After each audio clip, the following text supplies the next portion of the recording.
Hello students, my name is Joseph Pratchett, and on behalf of One World Education, welcome to How to Become a Native English Speaker and IELTS preparation course aiming for a score of 7.5 or higher within 12 months.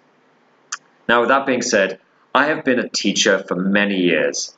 I've taught English, history, business, and I have helped a lot of especially foreign speaking students with their IELTS and TOEFL. So don't worry, I will get you through this. If you have a low IELTS score and you're having trouble, that's what I'm here for. Alright? So don't you worry. So with that being said, I will be using the IELTS 11 General Training for this video. What the IELTS books are, they're books that contain mock IELTS tests, that is practice tests. If you can pass these tests, it's a good chance that you can pass the real IELTS test because they're set at the same difficulty level. And each IELTS books from 1 to 13 contains a different set of tests in listening, reading, writing and speaking. So I'd suggest you get your hands on as many as you can if possible. I'd suggest downloading them so that you can look at them on your computer at home with the audio, or you can get it book in hand with the audio CDs and use it that way. Either way, make sure you get an IELTS book because it's really helpful at home when you want to test yourself and prepare. And when you're in class, I can help you with it. When you're with me, I can read through with you and make sure you understand everything. Any problems you have, whether it be with grammar, with vocab, sentence structure, idioms, any problems at all with phonetics, with pronunciation, I can handle it. I know everything there is to know about the English language when it comes to teaching the IELTS. All you need to do is just come and test yourself. Be ready to test yourself. See how far you can go.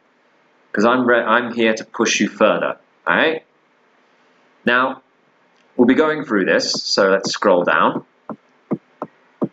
So first off, yes, it talks about the downloadable audio. You can download the audio if you get it on the PC, or if you get it in hand, you get the CDs right there, and you can just put them in your computer. So we don't need this right now, so we can go down.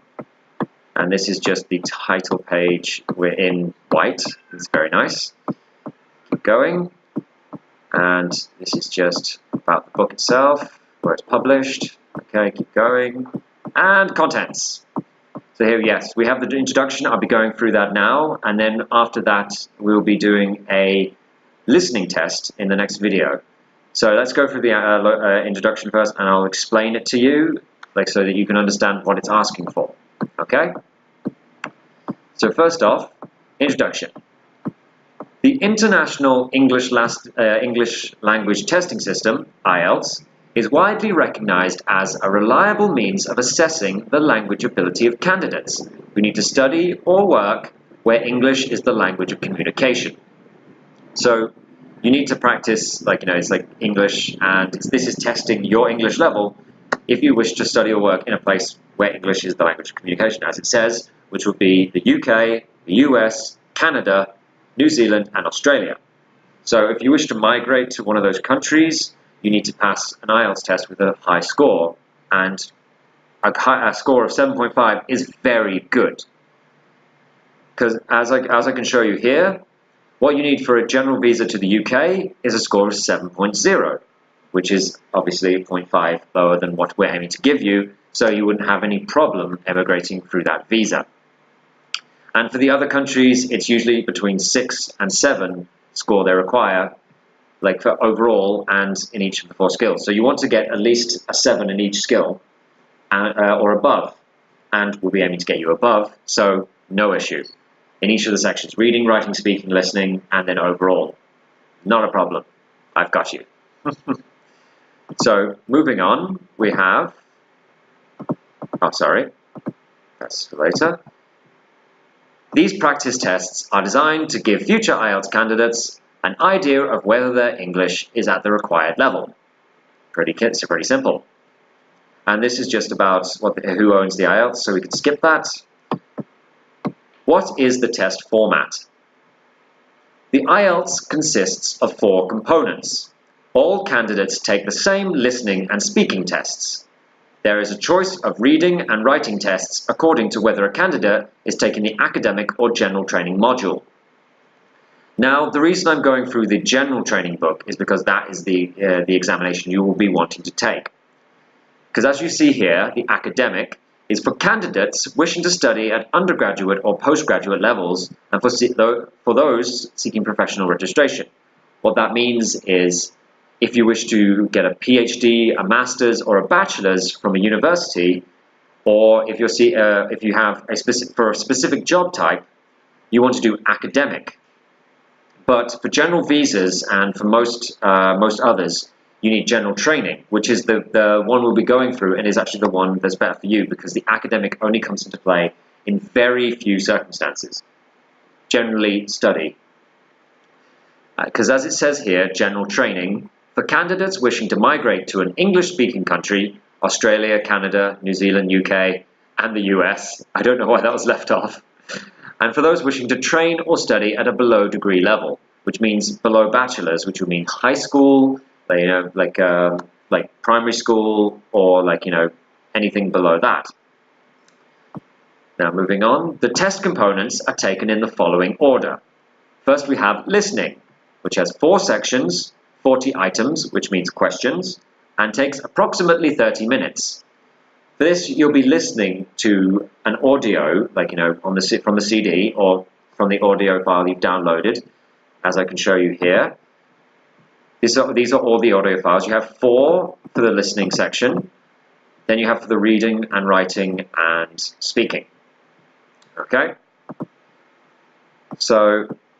And then you have the general training reading, which is 3 sections, 40 items, that's 40 questions, and takes 60 minutes.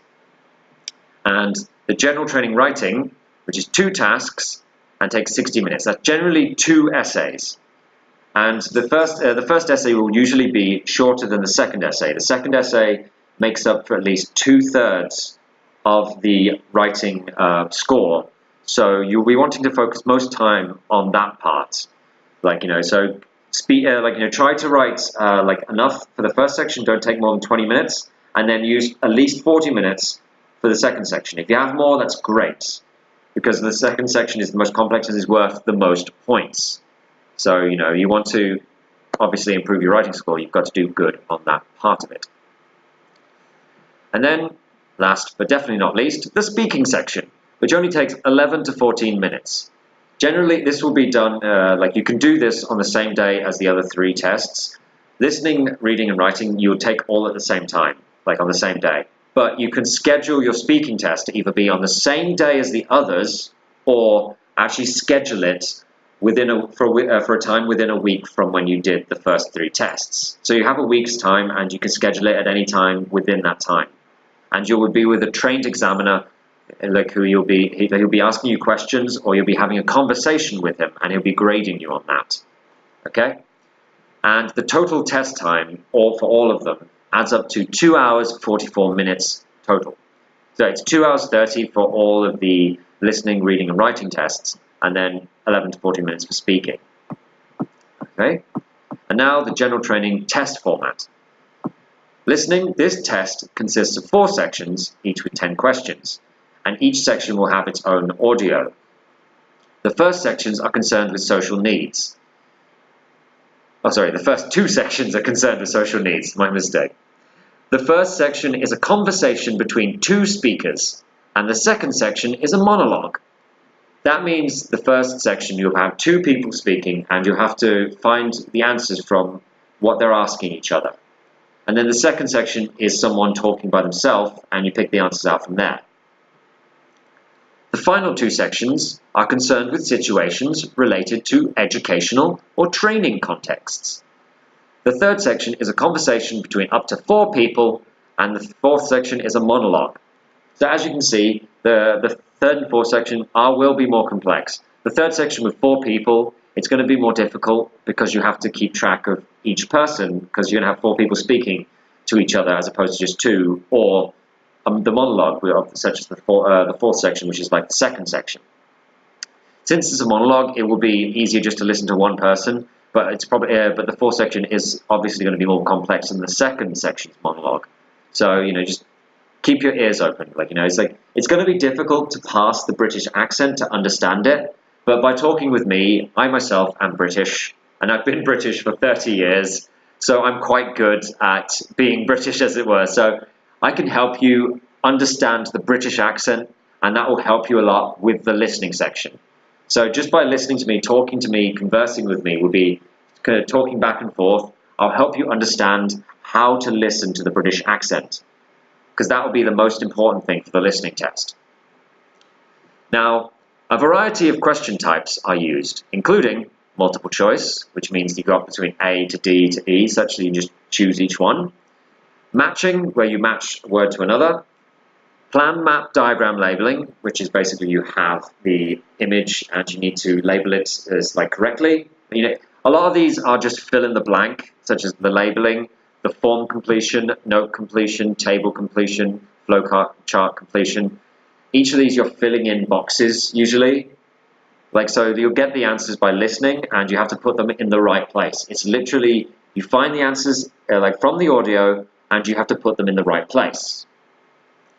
And then following on, you've got summary completion, sentence completion, and it's the same thing. It's just asking you to fill in the blank. Short answer questions are a little different because it's asking for more than just one word answers. It's asking for a short sentence generally. So make sure if it's once a short answer section, it's got something like, it was morning, something like that.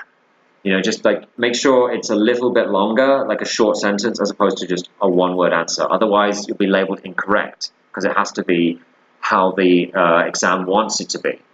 They will often tell you exactly how they want you to complete this. So don't worry, the test itself, it's not trying to mess with you. It will tell you exactly how it wants you to complete it.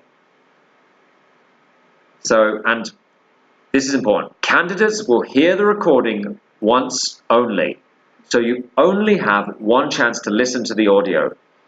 So there's no, if you miss it, there's no going back. So pay close attention and write notes. While you're listening, you need to write notes of what they're saying. Because you can try and answer the questions as they go, or you can write down what you're hearing and then answer the questions afterwards. Either way, I would suggest, if you can, try and answer the questions as you're listening to them. Because that's when it's right in your mind, as you've just heard it. It's good, so it's going to be more clear, so that you can put it down and it'll be the correct answer. So yeah, and answer the questions as they listen, like I said. 10 minutes are allowed at the end for candidates to transfer their answers to the answer sheet. This is if you just wrote notes, for the questions. If you only wrote notes, then this is the time for when you can put them in the right boxes. Okay? Now, next one, reading. This test consists of 3 sections with 40 questions. The texts are taken from notices, advertisements, leaflets, newspapers, instruction manuals, books, and magazines. Basically, any publication. They'll choose an article from any of those kind of things, and you'll just have to read it and answer questions about it, basically. The first section contains texts relevant to basic linguistic survival in English. So that's going to be very simple language. So it's not going to be the hardest. This is going to be the easiest section in reading, with tasks mainly concerned with providing factual information. So it's just going to ask you, what is this, what is that? It's going to be who, what, where, when, why. Those kind of things, the 5 W's. Now, the third section will involve reading more extended texts with a more complex structure, but with the emphasis on descriptive and instructive rather than argumentative texts. Now, this means it's basically a lot longer. You have longer text to read through, and they'll have a more complex structure, which means that obviously longer sentences using more complex language is going to be a lot harder than it will be for the first and second sections. But it's going to be more, since they say emphasis on descriptive and instructive, it's going to be an article telling you how to do something, as opposed to an argumentative text, which will be an argument for or against something. So like an argumentative text, for example, for politics, they're going to be arguing for like more police, for example. That they're not going to be using. They're going to be more emphasis on descriptive, such as how to do something, than argumentative. So you won't have to use like arguments. So now a variety of question types is used, including multiple choice, which means obviously A, B, C, D, identifying information, true, false, not given. What that means is they'll ask you about something, and you have to say, is this true? If it is, yes. If it's not, if it's false, no. But actually, if it's not there at all, if it's not in the article, say not given. So be careful. What they ask you about doesn't necessarily mean it's in the article that's given. So that can be a bit tricky. So just read carefully. If they're asking you something that's not actually mentioned in the text, then that's when you put not given. And it's the same for identifying the writer's views, claims, what the writer is actually trying to explain. If they're talking about global warming, that means yes, they are talking about global warming. If they're not, then it's no. They're talking about something else. Or if it's what they're asking about is not even there, then yes, it's not given. Matching information, simple enough. You just match that to that. Matching headings, same thing. Matching features, matching sentence endings, it's all the same. Match one thing to another, simple enough. Sentence completion, summary completion, note completion, table completion, flowchart completion. All of this is just basically you fill them in. It's just make sure that they're finished. You just put in any blank spots, you fill in. Diagram label completion, same thing. Short answer questions, same. There's small sentences for each question. Okay. If they ask for short answer, that's what you do. Just small sentence. Simple enough. Now, going on to writing, this test consists of 2 tasks. It is suggested that candidates spend around 20 minutes on task 1, which requires them to write at least 150 words, and 40 minutes on task 2, which requires them to write at least 250 words. Task 2 contributes twice as much as task 1 to the writing score. Yes, as I mentioned above, you've got to be careful about your time management here, because it's crucial. Because since the task 1 only needs 150 words, that might seem daunting if you're not used to English, but don't worry, it's not that much, and you'll get used to it as I help you along. But you don't want to spend too much on task 1, because of task 2 is obviously longer, it has to be 250. But it's also worth twice as much, because task 2 is 2/3 of the score for writing. So you want to make sure you spend enough time on task 2. Do not go over 20 minutes for task 1. You focus on task 2. Do some for task 1. You don't want to miss out on those marks, but don't waste time on it if it's taking you too long. Go on to task 2 and put in the effort there, because that is worth the most marks. So that is the most important, okay? Make sure that is filled out completely so you can get the most marks, and then fill out task 1 if you're running out of time. Go to task 2 after 20 minutes. It's a good suggestion. And in task 1, candidates are asked to respond to a given situation with a letter requesting information or explaining the situation. So that will be basically they'll ask you write a letter, let's say it's requesting information or explaining the situation. So you'll be asking them so I need this, I need that, or the situation is such, and explain it as much words as you can with a good sentence structure, coherent sentences that are easy to read and understand.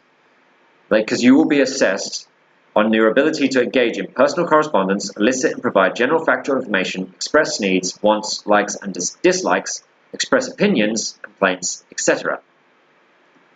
So you've got this is how they're going to test you. It's how you can how you can meet these tasks. Elicit and provide general factual information. They're asking for information. How will you give it to them? It's oh yes, you requested this information. This you want this, this, and this. This is what is happening right now. Express needs. I need this right now. What's your wants, your likes and dislikes? That I like this, I dislike that. Your opinions is I believe and so forth and so forth. Complaints is like, I don't like this. That's how it goes on. You know, just in a coherent essay format. You want to write as much as possible. In task 2, candidates are presented with a point of view, argument, or problem. They are assessed on their ability to provide general factual information, outline a problem, and present a solution. Present and justify an opinion, evaluate and challenge ideas, evidence, or arguments. So what this is generally going to be asked to provide an argument for this. So usually for most argument formats, you want to have an introduction to the problem. So like saying, I will be talking about this, and and so forth, and short introduction explaining what you're going to be going over. And then the bulk of it, the main paragraph, will be saying I believe that this is correct because, and then so forth. And you can explain anything again, reasons and points that are against your point, and then try and counter them. That will make your argument actually stronger, and you'll get more points for it if you can outline both the benefits but also the detriments. And if you can argue away the detriments, say, oh yes, there is this, but it won't be a problem because, and then explain why, you can say an opposite point of view wouldn't be an actual problem. That would be great because that's giving more information, and it will look like you really understand the question you're asking, that's being asked to you. So elaborate. You want to always elaborate with the writing. You want to make it as complex as possible, but candidates are assessed on their ability to write in an appropriate style. So it has to be coherent, readable. The sentences are presented well and they fit in. It's not awkward to read. I'll be going over giving you tips on how to present a smooth and good grammatical flow to your writing. I've done a lot of writing in my life. I've been a writer of many essays, articles, short stories, all sorts. So don't worry. I know how to help you present your point of view in this question. Whether it be this one or the task 1, task 2. I will help you present it the best way possible so you can get the best mark.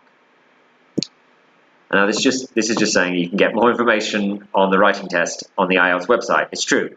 You should, if necessary, you should go to www.ielts.org. Let me bring that up. www.ielts.org.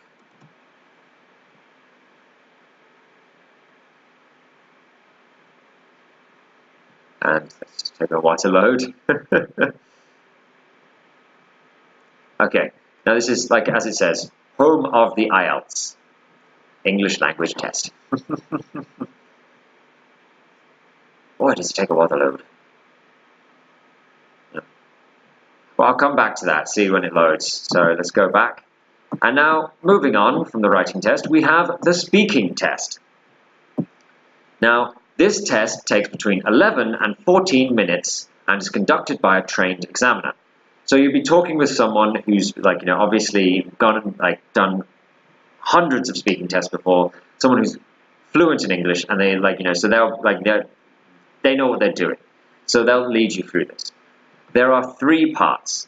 First, part 1. The candidate and the examiner introduce themselves. So you'd say, hello, my name is Joseph. Ah, yes, hello, my name is John. Simple as. You just have a simple introduction. Candidates then answer general questions about themselves, their home/family, their job/studies, their interests, and a wide range of similar, familiar topic areas. This part lasts between 4 and 5 minutes. So what this section is basically small talk. You'll be basically what you do when you meet someone for the first time. Ask them, oh yes, where are you from? What's your job? How's your family? Do you have any brothers? Do you have any sisters? What do you do? In your spare time? What do you do on the weekends? Things like that. It's very simple. Just we'll be having some mock, small talk, me and you, and anyone in my course. We'll be going over that so that you can smoothly have an English conversation with anyone. Just just ask them those simple questions and respond in a similar way, because you tell them and then you'll talk about yourself. It's a back and forth. Part 2. The candidate is given a task card with prompts and is asked to talk on a particular topic. The candidate has 1 minute to prepare, and they can make some notes if they wish before speaking for between 1 and 2 minutes. What this is they'll give you a card, obviously, with a topic that you need to talk about. So then you have 1 minute to elaborate on that topic, just to write some notes down, say, okay, I can talk about this, this, this, just write it down, like however you want. You have a minute to do that, and then after that, you'll be asked to speak on the topic for between 1 and 2 minutes. Try and fit it into that 1 and 2 minutes. The examiner then asks you 1 or 2 questions on the same topic. Excuse me. So that's fairly basic. It's fairly simple. Like the part 1 and part 2 are fairly simple. Then we go into part 3. The examiner and the candidate engage in a discussion of more abstract issues. Abstract meaning like more out there, more different issues, which are thematically linked, which means that they're in the same theme to the topic in part 2. So whatever the topic was in part 2, part 3 is going to be about the same topic. The discussion lasts between 4 and 5 minutes. This basically means that you're going to be talking back and forth with the examiner about the topic from part 2. So it's asking you for more elaborate answers. So you're going to be talking much more about that topic, like with the examiner. It's not going to be a presentation. Like it's going to be a back and forth. So that it's a fairly simple setup, but like it's going to be a little harder because you're going to be talking about a topic that's going to require more complex language generally. And the speaking test assesses whether candidates can communicate effectively in English. The assessment takes into account fluency, so how smoothly you can talk. See, I can talk so fluently because I understand English. I've spoken English for 30 years now. This is how long I've been alive. I've spoke English. So I'm very fluent, and coherent means how well you can hear someone. So I'm very fluent and coherent. Lexical resource means using more vocabulary, more difficult words, like larger words. You have an expansive range of words in your arsenal. That's what lexical means. Lexicon, which means vocabulary. Okay, so if you come across that word, it's vocabulary means the amount of the words you know. So if you have a large vocabulary, you know a lot of words. A very small vocabulary means you only know some words. And then the grammatical range and accuracy, which means how accurate you are with your grammar, such as your use of commas, apostrophes, that would be in writing, but with speaking, how you set out your sentences, how you speak your sentences, if you can speak them clearly and they're not messed up with the subject, verb, object. So instead of saying I went home, which would be a normal sentence, you said went home, I did. Something like that. That would be kind of weird grammatically, and it sounds very awkward. If you can speak grammatically correct, then that's what they're assessing you on. So you've just got to get the subject, the verb, and the object in the right place when you're speaking. Very simple. I'll be walking you through that. And then pronunciation. What pronunciation is how you sound out a word. So we'll be using the IPA, the International Phonetic Alphabet. Now what that is how the words sound, how letters sound, and then concurrently how words will sound. So for example, apple, apple, ball, borrow, cat. See? I'll be going through the every letter and how you pronounce both letters and words through IPA, through the phonetics, so that you know where to place your mouth. See, for A, you would go ah. It's generally open mouth, It's like a burst. Apple, aeroplane. See, and but, it's using your lips, like a little pop. And then cat is k, like a push out with your your tongue, k, just pushing it out. I'll be teaching you how to place your mouth so that you can pronounce words correctly and fluently, so you won't have any trouble pronouncing words, as it were. Because of when you speak a foreign language, often, like, there's sounds in certain languages that aren't in English, and vice versa. So, for instance, Arabic, there's no P. There's no P in Arabic. So words that have P, like they always pronounce it with a B. Like for example, suspense. It'll be suspense because it's got a B, and Pepsi would be Bipsy. Like, so it's there's sounds in certain languages that you don't have. Like, so like I'll help you with those. Like, whether it be like Chinese, Arabic, like Hindi, like anything you're having trouble with your accent and the pronunciation, I'll help you through that because I understand phonetics. I know how to place your mouth. I'll walk you through it until it becomes second nature. It's like, it's my pleasure. I love teaching English. And I love helping people, like, improve their English, because there's something beautiful about, like, seeing a student, like, just grow. That means a lot to me. So don't worry. Like, it's like I'll help you because I love helping you. The English means a lot to me. It's a beautiful language, but it can be kind of complex. And that is what I want to help you understand. Okay? I'm looking forward to any one of you come into my class. Just ask me questions. I love questions, please. So, going on from that, as they say, there is more information on assessing the speaking test, including speaking assessment criteria, available on the IELTS website. I believe it's probably loaded by now. Yes. And you can find here, like, about the test. It explains about the two types, paper or computer, test format, sample test questions, how IELTS is scored, who accepts IELTS scores, how we develop the test, ensuring quality and fairness, test security, publications. You can read all of these. Like, I'm going through quite a lot of them in the book. Most of them are in the book. There's, like, how they're scored. We'll be getting to that. And, obviously it tells you how to register a test, and, like, everything about IELTS. You can find it on www.ielts.org. It's a great site. Anything you're unfamiliar with, like, you can either ask me or you can go to the site. You find it there. But, it's because I'll be walking you through improving your English, but anything about the IELTS specifically, like, it's like how it's handled, how it's scored, like, I can tell you that, obviously. I've gone over that, like, already, and I'll be going over it, like, further in this video. But you can also find it on the IELTS site. It's a nice little supplement. Right? Going on. Here it is, how IELTS is scored. All right? IELTS results are reported on a 9-band scale. That's 1 to 9. In addition to the score for overall language ability, IELTS provides a score in the form of a profile for each of the 4 skills: listening, reading, writing, and speaking.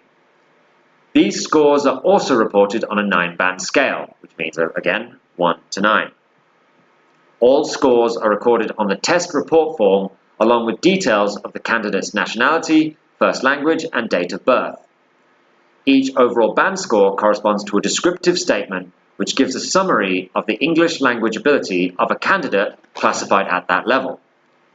So what that means is they'll give you a score and then a short sentence or sentences explaining why you got that score and, like, it's like what level you're at. We'll be going through like example statements, like right here. For example, starting from 9, that's the top. Expert user means you're fantastic. You're just so good, superb. Has fully operational command of the language. Appropriate, accurate, and fluent with complete understanding. So if you're a 9, if you get 9, and I'll be aiming to get everyone to 9 because that means you are so good. That means that you can speak, like read, write, and listen with no errors. It's just always appropriate, always accurate, always fluent. It's smooth and understandable. Like, if you can get to 9, you're good. Like, 9 just means, like, done. And under that, we have 8, which is a very good user. And that means that you have fully operational command of the language with only occasional unsystematic inaccuracies and inappropriacies. This means that obviously that you've used occasionally inappropriate like language in the wrong context, like, but very few. It means that you've got fully, when they say fully operational command, it means that you have good command. You just made a couple of mistakes here and there. So they're not going to penalize you too much. It's going to be like, it's like, okay, you've got really good command of the language, but you made a mistake here and there. So I'm giving you an 8 instead of a 9. There's also, they have 0.5s. So you can get 8.5, 7.5. Those are really good too. That's what I'm aiming to give you, 7.5. And so misunderstandings may occur in unfamiliar situations. So they're asking you to talk about, for example, a topic you're kind of unsure about. So you're making a little bit of a misunderstanding, but you're still talking fluently and coherently. And handles complex, detailed argumentation well. So, like I said, lay out your argument well. Make it as complex and detailed as you can, so that you cover all points, and that will get you a high mark. And then 7. This is the from 7 above. This is that's your great, your excellence. You can get you'll be good for applying for that job you want, or that visa. If you want to emigrate, it's that's a good score. Anything above 7 is excellent, because it means you have operational command of the language, though with occasional inaccuracies, inappropriacies, and misunderstandings in some situations. So it means it's like 8, but with a few more mistakes. Because you generally handle complex language well and understand detailed reasoning. So that means you've got a good grasp of the language, quite good. It's just a bit more screw-ups here and there, making a misunderstanding, answering a question a little bit wrong. But you're still kind of on the right track. Is that what it means? And now below that we have 6. Competent user. Has generally effective command of the language, despite some inaccuracies, inappropriacies, and misunderstandings. So generally effective means it's quite good. It's but it's not at operational level. It's effective but not operational. It means it's it does the job. It does the job fairly well, but it's still not enough. It's can use and understand fairly complex language. Fairly, there's still you need to build up your vocab more. It's understand more ways of expressing what you're talking about. Whether you're writing it down or speaking about it, for example. And that's particularly in familiar situations. You have problems with unfamiliar. It's implying. Then 5, modest user. Has partial command of the language, which means you're having trouble here and there. You can answer, but it may be a bit incomplete.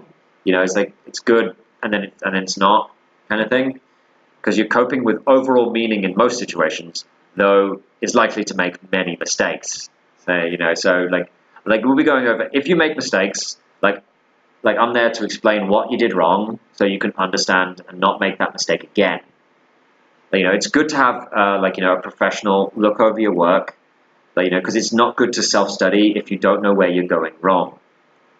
So if you're having trouble with a certain section, of any of the the sections reading, listening, writing, or speaking, if you're having any trouble with one of those sections in particular, come to me and I will help you.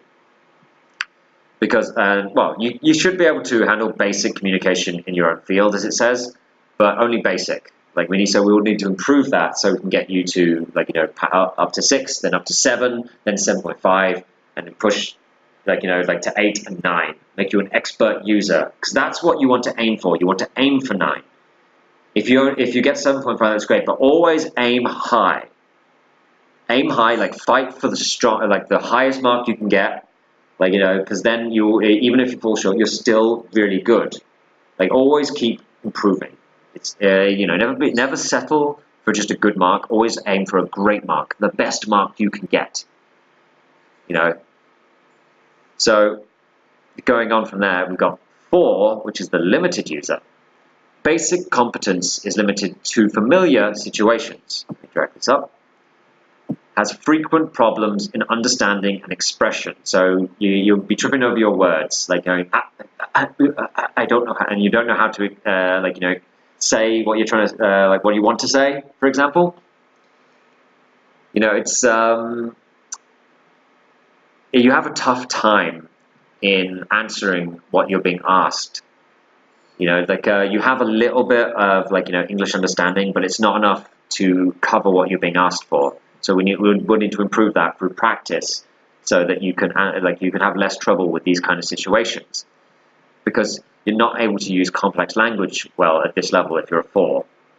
And then also 3, extremely limited user, conveys and understands only general meaning in very familiar situations. So you're having trouble with any unfamiliar topics is asking for. If you get thrown into an unfamiliar situation and you ask questions, you're like, oh no, what do I do now? Oh no, I don't know. Yeah, because there'll be frequent breakdowns in communication. You're being asked something and you're like, shh, balls, I don't know. You're just like, damn, what do I do? And I'll help you build that up. So that we can smooth out any breakdowns. If we get to a breakdown in communication, we'll stop and see where the issue is and then continue. Right?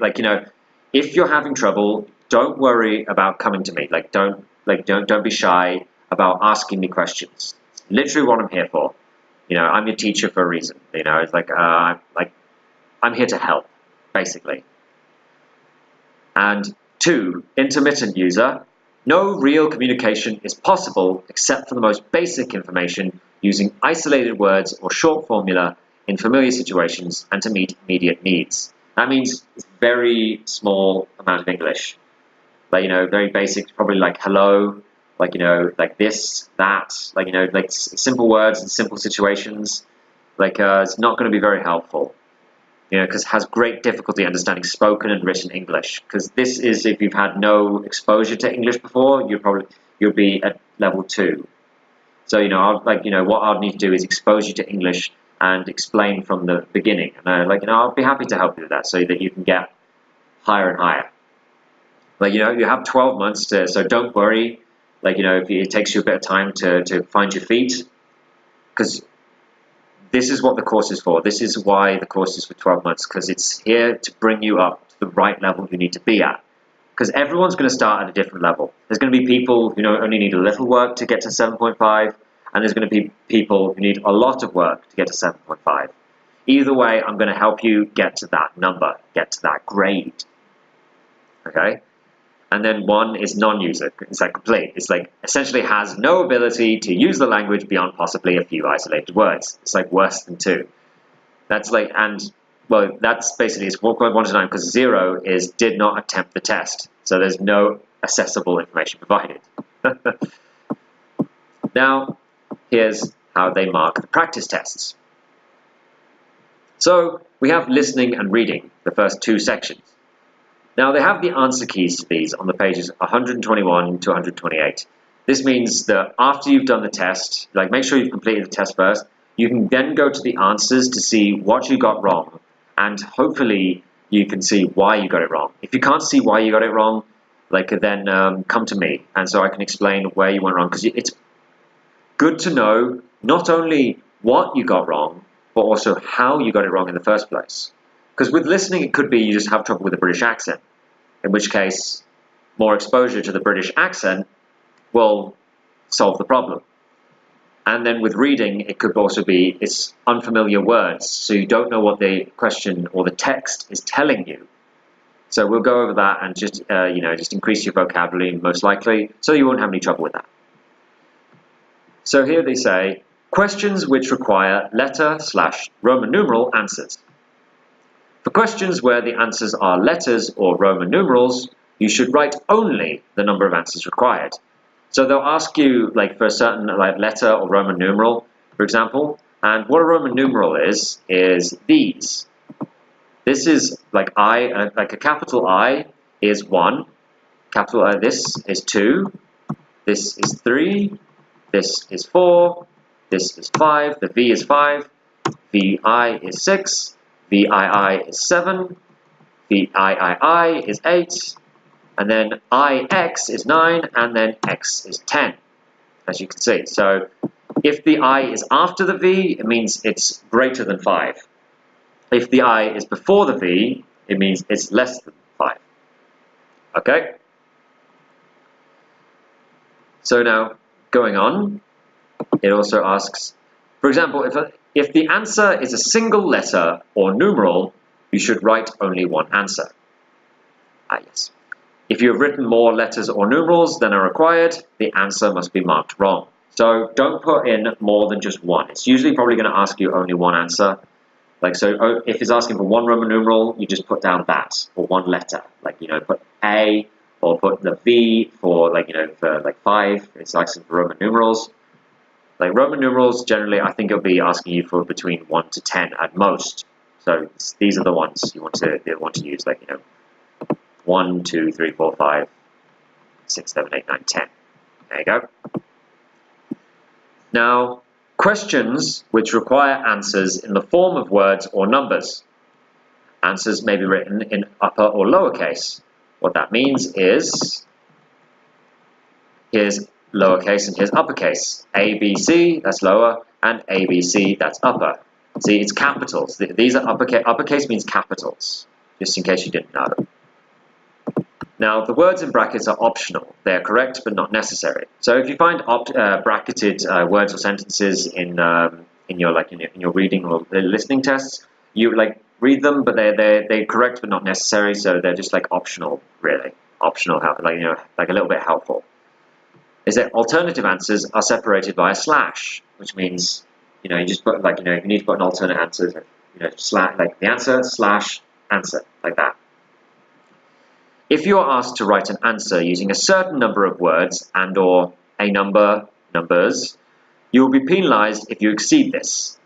For example, if a question specifies an answer using no more than 3 words and the correct answer is black leather coat, the answer coat of black leather is incorrect because coat of black leather is 4 words and it's only asking for 3.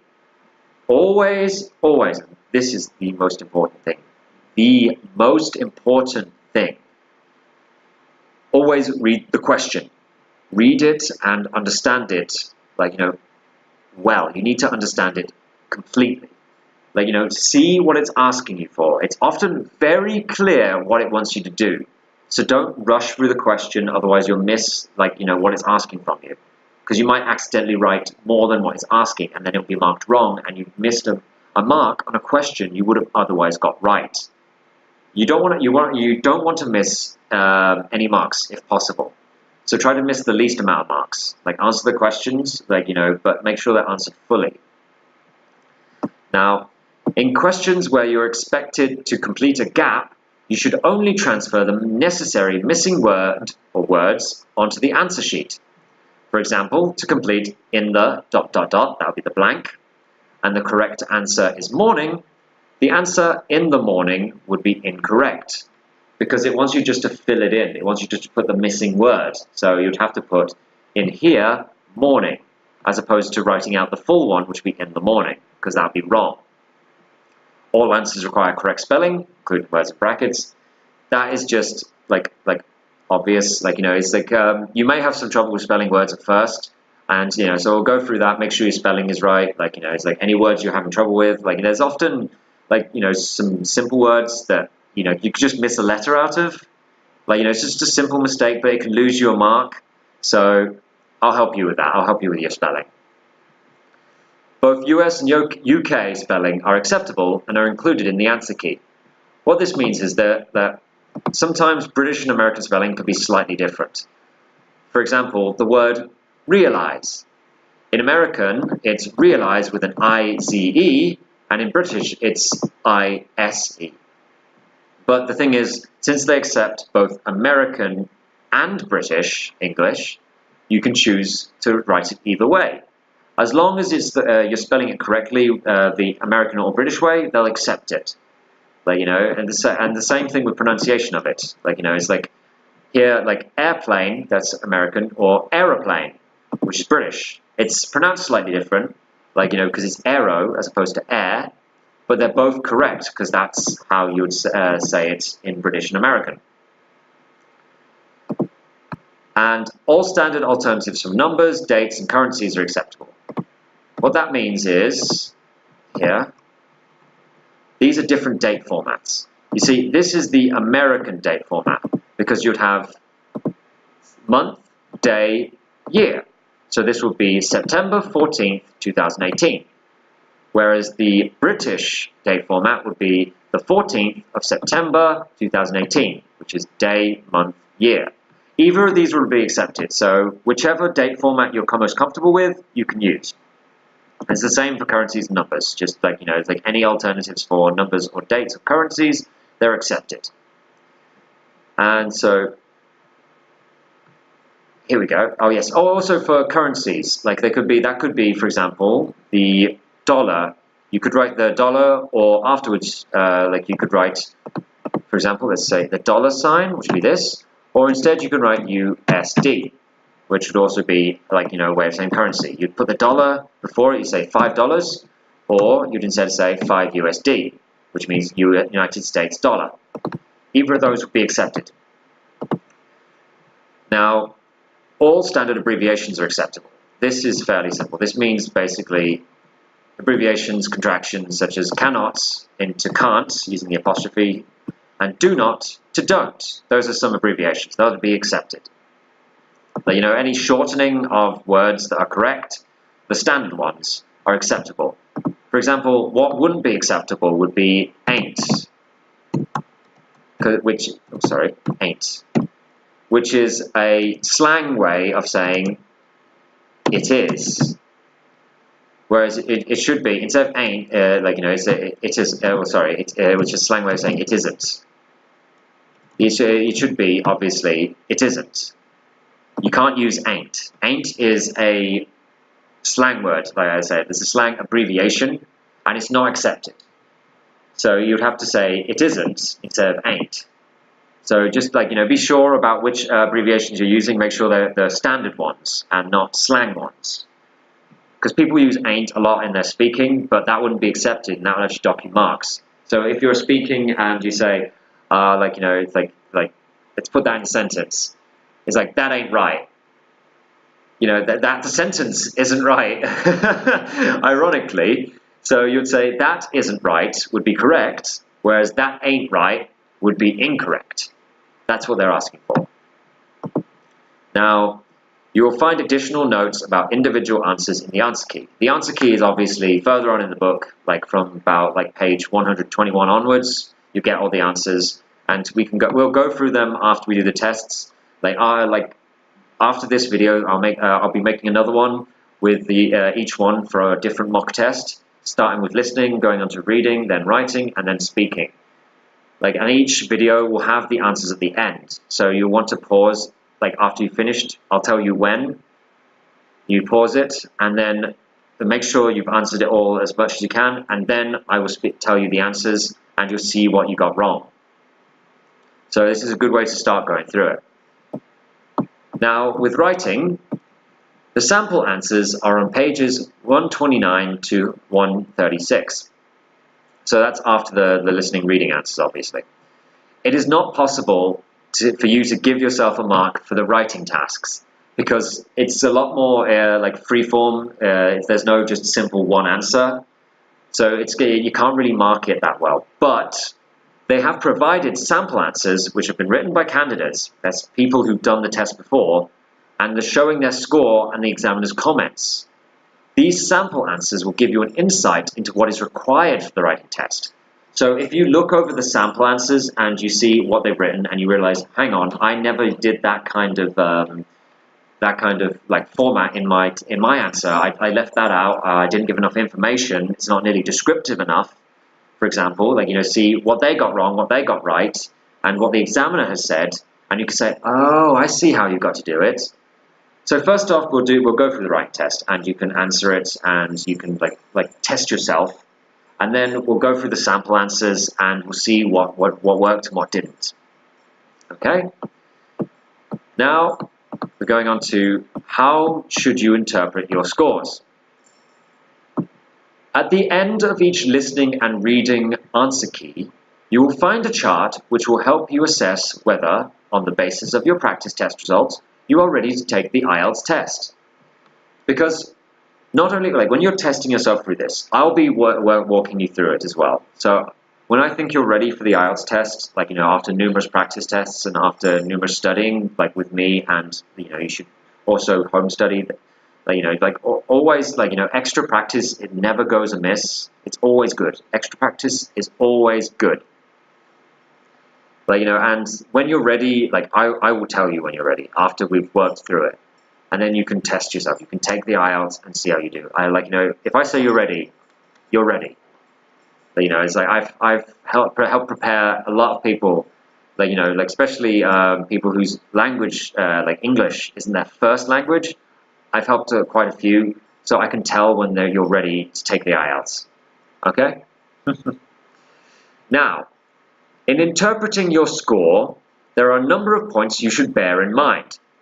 Your performance in the real IELTS test will be reported in two ways.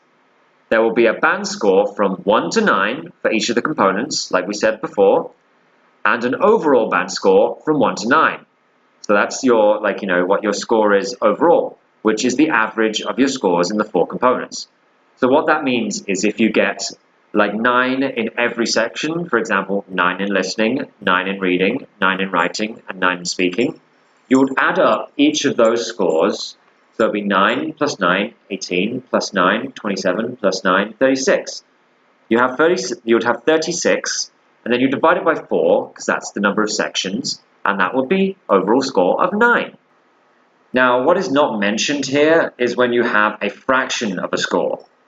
So, for example, if by adding up all your individual scores and then dividing it by 4, you get an overall score of 6.25, they will then actually round that up to 6.5. And it's the same if you get a 6.75, it will be rounded up to 7. But if you get a, say, 6.125, it'll be lowered down to band 6.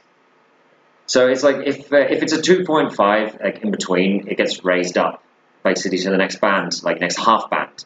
So 6.25 becomes 6.5, and 6.75 becomes 7. That's how that works. And also, for example, here, they got a 3.875. That gets raised up to 4. It's if you had, for example, a 6.625, that would go down to a 6.5. Do you understand? It can be, so there's a lot of fractions involved here, but basically, they deal in quarters and halves. So 6.25 goes to 6.5, 6.75 goes to 7. That's that kind of thing. That's how it works. So, if you do the tests and get your score, give me the individual scores if you have trouble, trouble figuring out where what fraction you go up to. Just tell me your overall score, and then I can tell you, oh yes, you got 6.25, okay, that's 6.5. Oh, you got 7.25, that's 7.5, for example. And that's how that works. And moving on. However, institutions considering your application are advised to look at both the overall band score and the bands for each component in order to determine whether you have the language skills needed for a particular course of study. Gives an example here. For example, if your course has a lot of reading and writing, but no lectures, listening skills might be less important, and a score of 5 in listening might be acceptable if the overall band score was 7. However, for a course which has a lot of lectures and spoken instructions, a score of 5 in listening might be unacceptable even though the overall band score was 7. So yes, they do take into account the individual section. So you want to do as best as possible in each section so you can show off your overall skill. Because the overall score is important, but the individual score is important as well. Not as important, but is important in a more contextual way in certain situations. If you're applying for a certain job, you might have an overall band score. If they need your IELTS, if you're applying from abroad, if for customer service, if your speaking score was 5, but your overall score was a 7, they'll say, I'm sorry, it's not strong, that's not good enough. You need to be better because you're going to be speaking a lot for us. It's like customer service, you're going to be getting a lot of calls, you're going to be having to advising people are going to be asking you questions, especially also technical support, you're going to get a lot of questions, anything that involves a lot of speaking to someone, a lot of talking. you're going to need a good like speaking score. You know, like listening is also important because you're going to have to listen to and like, you know, understand what they're like telling you. So speaking and listening very important in that. Like, so that would be for both lectures and for certain like job skills and such. So, you know, like, you know, don't settle for a low score in any section, even if your overall score is high. Like, we want to get you good in all scores, like, you know, in every section, so that you won't have any problems like going forward. Now, once you have marked your tests, you should have some idea of whether your listening and reading skills are good enough for you to try the IELTS test. So yeah, this like once you've marked your practice tests, like, you know, you can see it's like, oh yes, I didn't have any problem with the listening. In fact, it was my best. Like, you know, it was my best exam. I did the best in that. Like, you know, it's like, but you didn't do so well in the writing. Then you'll say, oh, okay, I need to spend more time on my writing. I need to practice that more. Like, you know, these tests give you an idea of where your problem areas are, what you need to work on.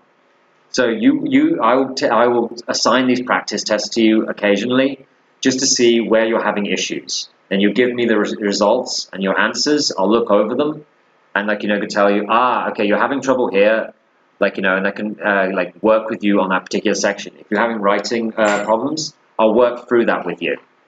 So yeah, if you did well enough in one component but not in others, you'll have to decide for yourself whether you are ready to take the test. Obviously, I'll be helping you with that to determine whether you are ready. So you don't have to worry. Like, you know, like, go through your tests and I will go through them as well, and we'll determine together whether you're ready for the test, and then you can take it with confidence. So as they say here, the practice tests have been checked to ensure that they are of approximately the same level of difficulty as the real IELTS test. So if you can pass a practice IELTS test with a very high score, then it's a good chance that you'll be able to pass the real IELTS test with that similar score or possibly higher, depending on what questions you get. Obviously, as they say here, however, we cannot guarantee that your score in the practice tests will be reflected in the real IELTS test. Obviously not, because you'll be getting different questions. But if you're able to handle the practice test questions with, like, you know, with relative ease, then you shouldn't have much trouble with the real IELTS test. We'll be determining that as I evaluate your progress going through the course. So I'll make sure that you are ready before I send you out there. Don't worry, I won't send you out there unprepared. I'll make sure that you are ready, as the practice tests can only give you an idea of your possible future performance and is ultimately up to you and me to make decisions based on your score, because I'm here to help. Different institutions accept different IELTS scores for different types of courses. Hang on, let's drag that up. We have based our recommendations on the average scores which the majority of institutions accept. The institution to which you are applying may, of course, require a higher or lower score than most other institutions. What they mean by that, by institution, can be either a company you're applying for or an undergraduate or PhD or whatever. Like, if you're applying for university, obviously. If you're applying for Oxford, you need a very high IELTS score to apply for that. Like, but if you applied for, say, the University of Birmingham, still a good school, but obviously would require a lower score than Oxford would. And the same thing for if you're applying for a small company versus a larger company. Larger company may require a higher score and greater expertise, whereas a smaller company would probably be more forgiving in that aspect. Now it says here, if you require further information, you can write to the Cambridge English Language Assessment. And I would say no, because especially if you live in a different country, or even if you live in the UK, you have to send that by post. It's going to take a few days to get there and then a few days to come back. It's a waste of time. Like, when you can just go online and you check support.cambridgeenglish.org or www.ielts.org, as I showed you earlier. Both good sites, both have a lot of good extra information to help you with your IELTS. Like, you know, any questions you have, you can either go to check there or you can ask me, because, you know, I've been helping people with their IELTS for years, so I can handle any of your questions if you're unsure about anything. So don't worry, I'm here for you. Now that is the end of the introduction. Afterwards we will be going on to test 1, which is a listening test. and I will be going through that with you. That will be in the next video. I hope this introduction video has helped explain the IELTS to you. If you have any more questions, obviously when you're in the course I can answer them, or you can go online and check out the information there. There's a lot of information on the internet, like you can find a supplement. But like next video, we will be doing the mock test 1 listening. I'll put up the audio, you can listen, and then we'll be going through the questions. And that'll be fun, I think. So, thank you for watching. My name is Joseph Pratchett, and I will see you in the next video. Bye-bye.